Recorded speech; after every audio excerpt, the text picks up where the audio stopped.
মাই dear students, আজকে আমরা simple harmonic মোশনের উপর আরো একটি ম্যাথমেটিক্যাল প্রবলেম সমাধান করব। এটা খুবই গুরুত্বপূর্ণ তোমাদের পরীক্ষার জন্য। দেখো এখানে বলে দিয়েছে what will be the nature of velocity graph as a function of displacement when a particle executes simple harmonic motion.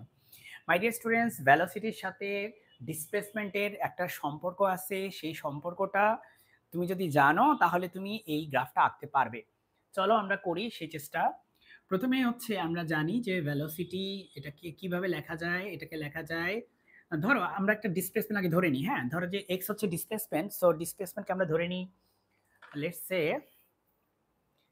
Say x equal to হচ্ছে a sine omega t plus phi, a sine of omega t plus phi. তাহলে velocity কি হবে বলো my dear students?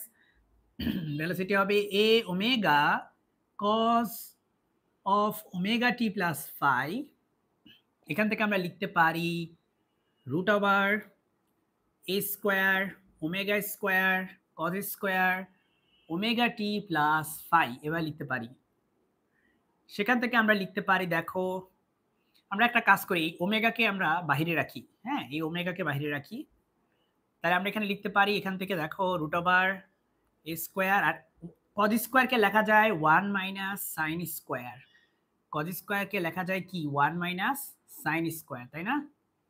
ওকে, তারপরে তুমি দেখো এখান থেকে কি লিখতে পারো, omega into root over a square minus, এখানে এ স্কোয়ার দিয়ে গুণ করো, এ square sine square omega t plus phi. ওকে, এখন তুমি দেখতে পাচ্ছ এখানে ওমেগা আছে, এখানে এ স্কোয়ার আছে, আর এখানে এই যে জিনিসটা এটা আসলে এক্স এর উপর স্কোয়ার করলেই এটা পাওয়া যায়। দেখো এক্স এর উপর স্কোয়ার করে দিলে এটা হচ্ছে এক্স স্কোয়ার।